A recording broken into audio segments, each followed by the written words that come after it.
Hello, everyone, and welcome to our talk titled In Love with Seaweed? The Potential of Kelp Farming Investment in Pursuit of Canada's 2050 Net Zero Emissions Economy. In this talk, we'll explore the intersection of the expansion of kelp farming along the western coast of Canada and its potential to be used as a natural carbon sink to help Canada achieve its net zero emissions goals. Before we start the talk, we'd just like to acknowledge both the Redevelop Challenge, based out of the University of Calgary, and NSERC for funding in order to make this research possible. I'm about to get into the more substantive pieces of our talk, but before I do so, I will just provide a brief introduction of the research team who put together this presentation for you today. So we have Jason Shim, who is a Master's of Sustainable Energy and Development out of the University of Calgary. Syed Mohammed Hossein Saeed Ghafouri, who is a PhD student in civil engineering from the University of Toronto. Hossein Tabete Bai from the University of Calgary, who is a Master's of Science student in Civil Engineering.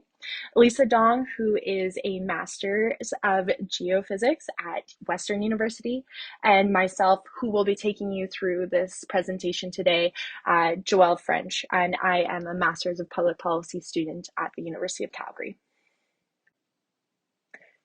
Now I'll just provide a brief overview of what to expect in today's talk. So essentially, as we set out on our research journey, there were three main components to our task: the technical question, the Indigenous perspective, and the corresponding policy issues.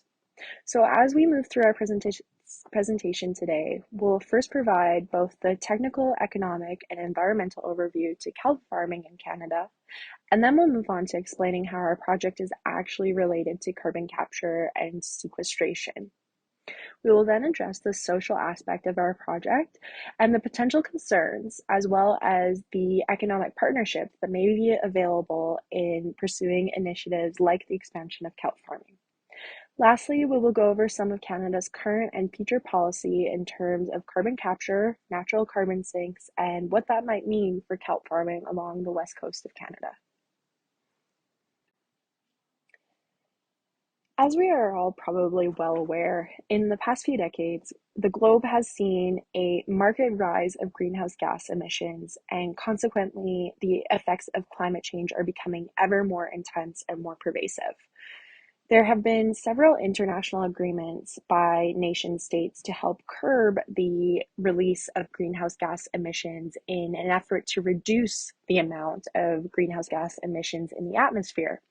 This is to help prevent a goal of 1.5 degrees of warming within the next decade, which was set by the IPCC as a way to mitigate climate change.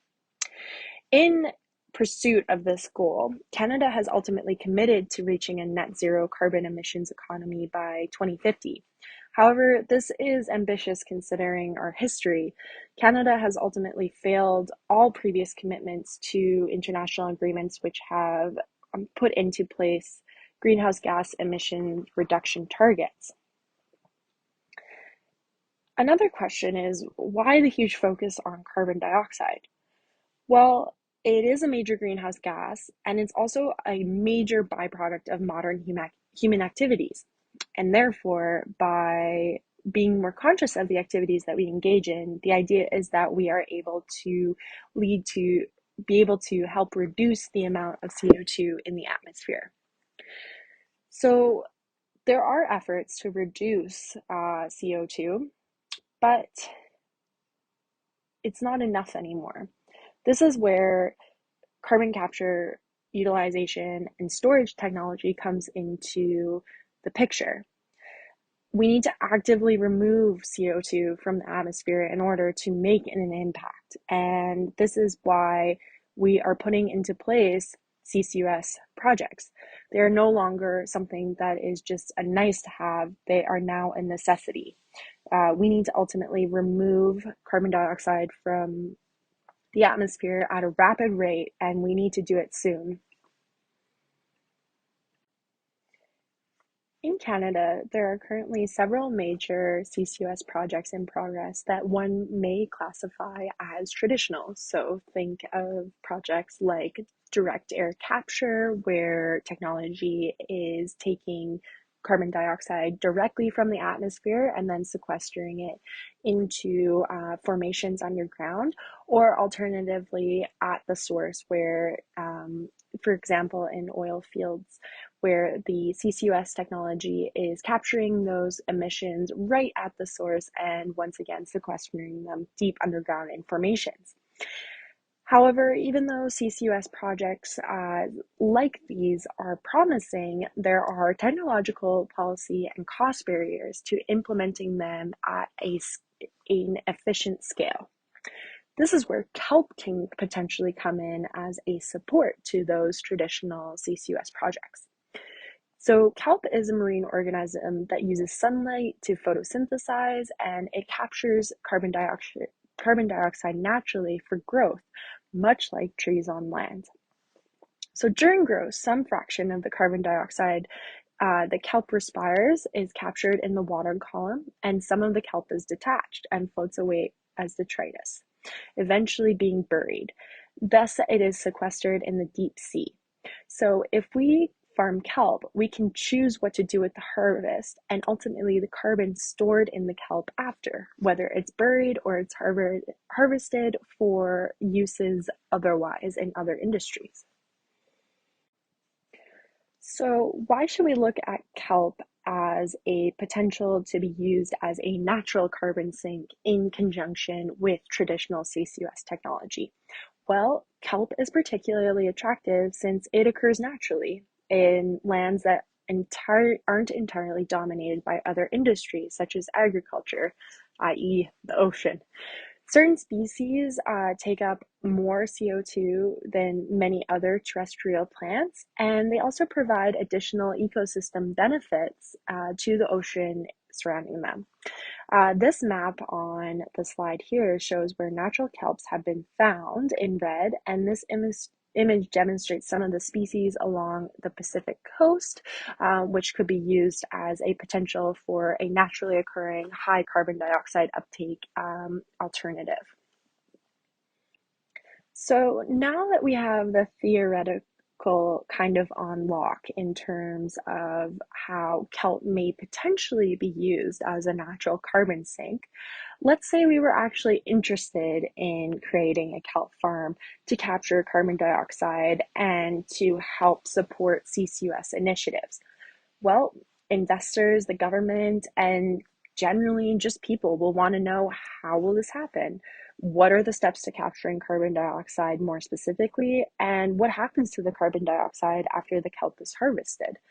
So now we'll turn it over to the life cycle analysis to help explain how a kelp farm can actually potentially contribute to capturing carbon dioxide and supporting CCUS.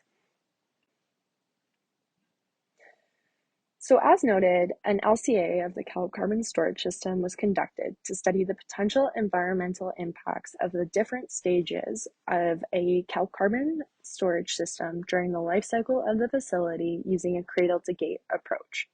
An LCA is a tool that's used to quantify environmental impacts. Um, Within the analysis, the life cycle stages that were identified were kelp production, food processing, anaerobic digestion, fertilizer and feedstock production, and energy and biofuel production. So within these different stages, the resource consumption for the production of kelp includes nutrients such as phosphorus and nitrogen, electricity, water, fuel, and construction, as well as raw materials. And the processing of the kelp to produce food products involves the consumption of electricity, heat, water, ingredients, and packaging materials. The expected outputs from the kelp carbon storage system include food products, fertilizer, feedstock, electricity, heat, and biofuels. So now that we've thrown a ton of information at you, let's actually take a deeper look into what this actually means in terms of a kelp carbon storage system. So the green section here shows the production of kelp, which involves the cultivation of plantlets in a nursery offshore, cultivation of seaweed, and harvesting. The harvest is followed by the extraction and mechanical pretreatment stage, which is shown in the brown section here. And at this stage, kelp is milled and grinded and converted to kelp slurry. After pretreatment, the algae is converted into food at a food processing plant shown in the blue section here. A portion of the kelp slurry is also converted into biomethane through an anaerobic digestion process shown in the purple section here. The digestate generated from the anaerobic digestion process is used to produce fertilizer and feedstock, which is demonstrated in the orange section here. Biomethane generated is used for electricity, heat, and biofuel production, which is shown in the yellow section. Ultimately, carbon dioxide is expected to be emitted as a byproduct during the various production processes, but as part of the circular bioeconomy system, the carbon dioxide generated will be captured and sequestered by burial into the ocean floor. So what does that mean, a biocircular economy in practice? So now that we've looked at the theoretical life cycle of a kelp farm as demonstrated in the LCA, we wanted to also provide a tangible example of how this would look in practice. So we looked to the coast of British Columbia, where there are already several native kelp species, and there's lots of potential partnerships with locals, including Indigenous First Nations. And we provided some numerical estimates for what a 1 hectare kelp farm would look like in terms of a kelp carbon storage system. So here's the details on a theoretical 1 hectare kelp farm. So it would consist of kelp seedlings, which are attached to long lines, buoys to float the long lines, as well as mooring, which is usually in the form of concrete blocks to restrict the movement of kelp farms against the high tides in the ocean. Considering the size of our farm, it is estimated that the farm can produce 160 tons of fresh weight kelp or seaweed, which is equivalent to 16 tons of dry weight after processing. So what do the numbers tell us? Well, we know that kelp can convert carbon dioxide to biomass. A small part of this is naturally detached and is sequestered in the ocean, while the harvest is considered temporary carbon dioxide storage, which will be eventually released after the products are used up. Now, based on the literature, 1 ton of dry weight of kelp can capture 961 kilograms of carbon dioxide and sequester 350 tons of carbon dioxide per square kilometer. In our practice, a 1 hectare kelp farm can store approximately 15 tons of carbon dioxide annually, where about 3.5 tons may be sequestered in the ocean, and 11.5 tons of carbon dioxide is stored temporarily in kelp, which may be released after plant deterioration or product usage.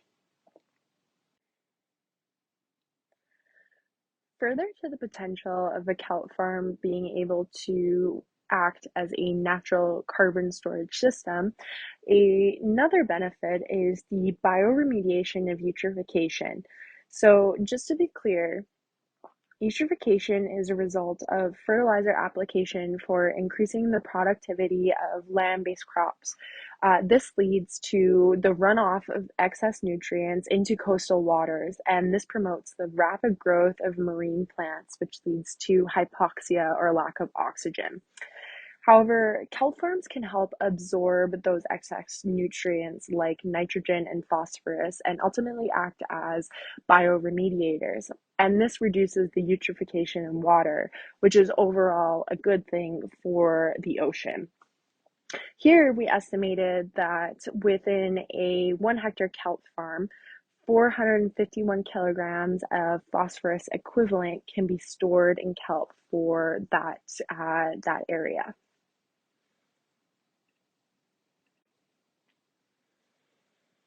And so now that we've talked a little bit about the technical and environmental side, we're now going to switch and talk about the economic side of this project. So there is ultimately a global market for kelp. Kelp in itself is nutrient rich and high in protein. Kelp also requires relatively few inputs for growth, and in addition represents a product that can help boost global food security, as it can be used as a reliable source of human sustenance. Furthermore, harvested kelp can be used in producing a diverse range of other products, including animal fuel, food, biofuels, medicinal products, cosmetics, and fertilizer.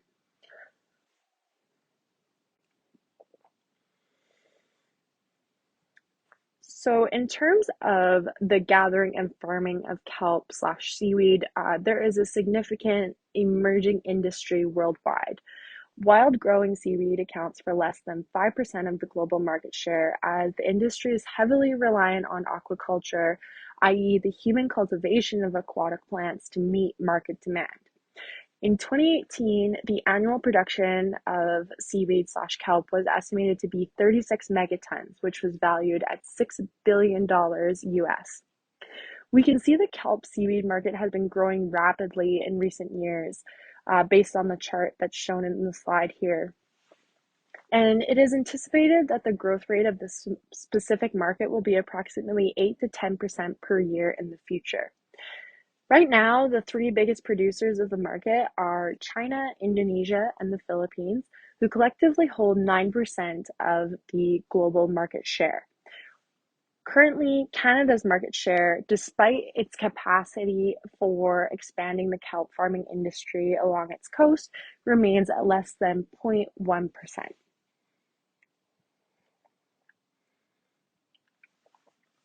So, in terms of furthering the economic understanding of investing in kelp farming, we have performed a cost benefit analysis. This analysis has been done using the data available from the literature and by reaching out and speaking with industry experts. Based on the market demand, it has been assumed that 75% of the produced kelp can be sold for food market, and this is where the revenue is coming from. The annual cost and profit of the farm, as well as the cost breakdown, is shown in this figure on the slide here. As it can be seen, operating a 1 hectare seaweed farm can cost around 50,000 Canadian dollars per year and has the potential of producing a profit of approximately 140,000 Canadian dollars per year. The revenue share assumption, as noted, is the food market accounts for 75%, hydrocolloids accounts for 13%, and agriculture accounts for 12%.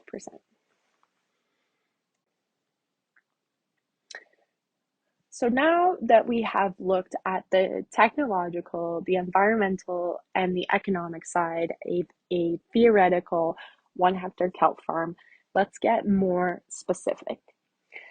So as previously noted, we estimated the suitable areas for cultivation of seaweed in Canada are along British Columbia's coastline. These areas are shown in red on the map on the slide. Based on experts' recommendations and information available from the literature, a depth of 5 to 40 meters is suitable for growing seaweed. According to our calculations, British Columbia's coastline has a potential of 1.6 million hectares for seaweed farming. More than that, BC has one of the most diverse seaweed flora in the world. It has approximately 14 genera and over 600 species.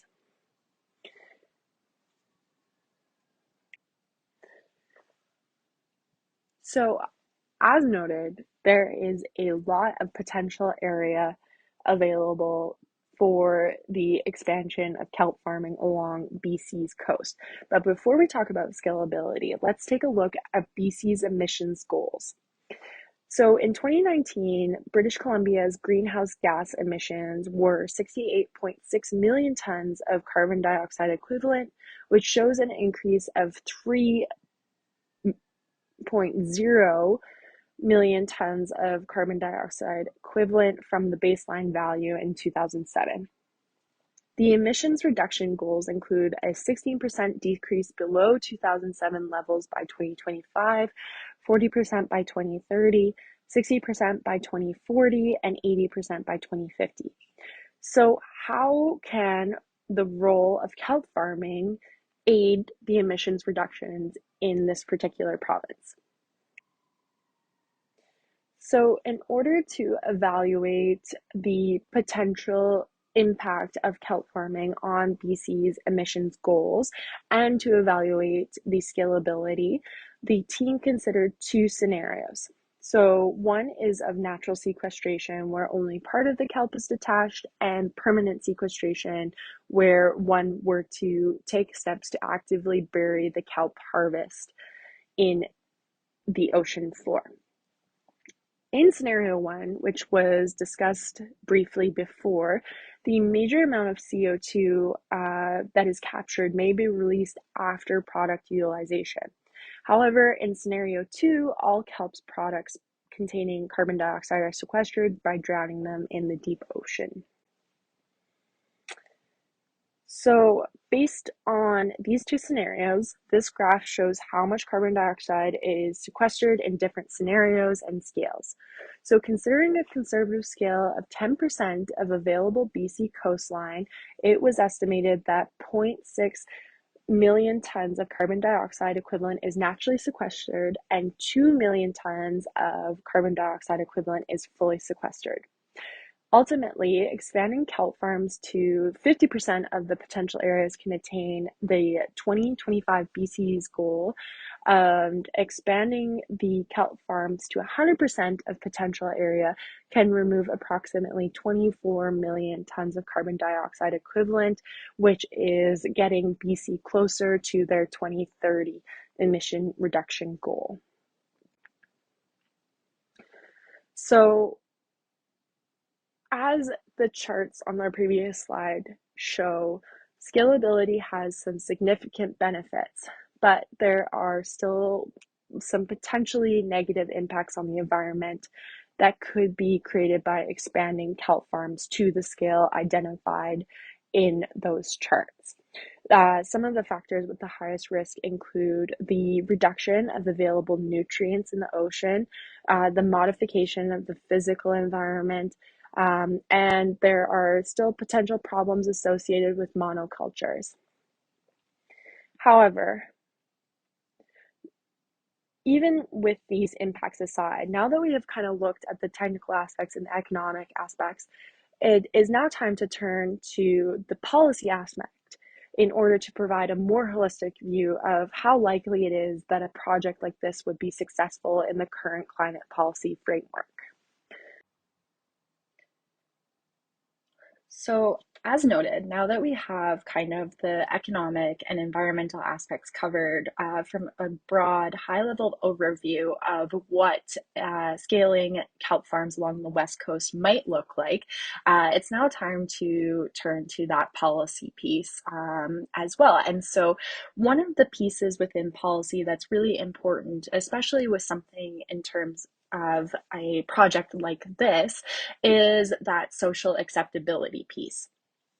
So, incorporating those negative impact factors that were identified on the previous slide, and then also combining that with the hesitation that we traditionally see from CCUS projects, there can be some hesitation from the public, despite the necessity of carbon capture, especially when we are looking to store carbon in the ocean and it is not the most studied area as of yet. But moving back to that social acceptability piece, we know that it can be an informant of policy preference. And we can comfortably say that social acceptance is important for something like a large scale or even a small scale kelp farm. And one of the key groups we have identified where that social acceptance piece would be incredibly important in terms of moving a project like this forward are the respective First Nations that live along the west coast of Canada.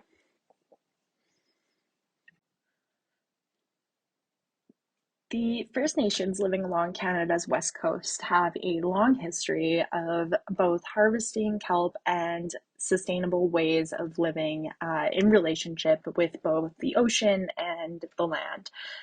Our team has identified that respectful collaboration with these communities provides an opportunity to integrate this wealth of knowledge and experience into safe and sustainable harvest practices. Currently, this is actually happening already in Canada with Cascadia Seaweed, which is a company that operates out of Sydney, BC. On the slide here, you can see that there are several First Nation communities working with Cascadia Seaweed already, and they are evidence of opportunity for a reciprocal private practice partnership, and that kelp farming can present a potentially major economic partnership opportunity that can be expanded along the coast. We also want to take a moment to acknowledge that the number of diverse communities that live along the west coast of Canada, and the importance of whether investments in kelp farming and scalability were to take place, that key consultation piece would need to be taken with each community and nation in which a kelp farm may operate on traditional territory.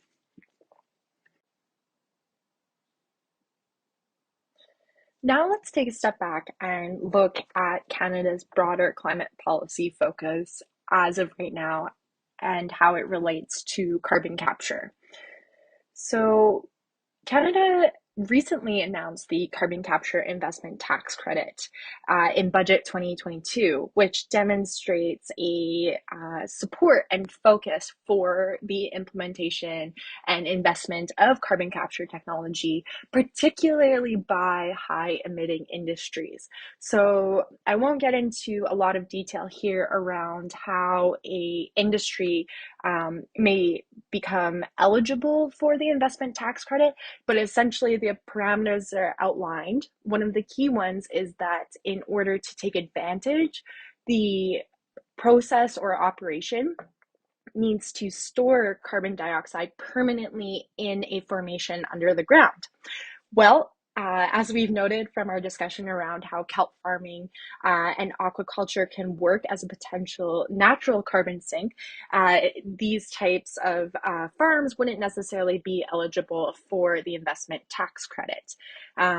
However, the eligible uses that are outlined within the investment tax credit, while demonstrating that particularly the federal government is alive to the importance of carbon capture technology and putting support behind that implementation, it potentially overlooks players within that carbon capture space that doesn't necessarily focus on carbon credits or that permanent sequestration.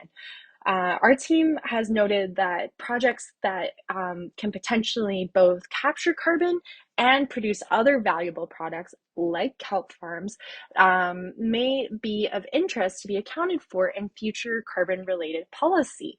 In particular, not only are they acting as natural carbon sinks, but these projects can help with Canada's commitment to transition to a more sustainable society, as well as shift a mentality to that sustainability instead of the focus purely being on rapid decarbonization.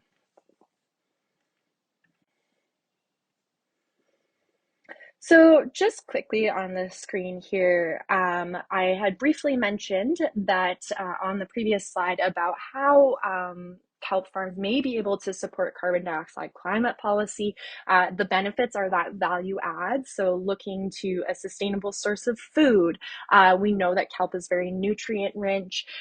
There are studies being done that kelp can be potentially used as a feedstock for biofuels, and it also goes into those sustainable development goals of taking action on the climate, so that natural carbon sink element, as well as helping with that bioremediation and the partnership for the goals. So looking to partner to learn from those First Nation communities in terms of sustainable kelp harvesting and taking care of the oceans. But with that being said, there are some serious limitations that must be noted. So, one of them is that lack of a robust regulatory environment. Something like this is quite new, especially natural carbon sinks. There's a lot of discussion being had around the potential of not only the ocean, but looking to different, you know, wetlands as a potential carbon sink. There's also currently no protocol for the carbon pricing of how you would necessarily quantify how much carbon dioxide is stored and whether those could be sold as carbon credits, and noting that imperative of urgent action right now. So looking to that rapid decarbonization of the excess carbon dioxide in the atmosphere, and that's where the policy focus is right now, and arguably rightly so. So even though kelp farming may not hold the same impact that we would hope it would as a potential viable alternative for carbon capture technology, there are still plenty of reasons to be in love with kelp.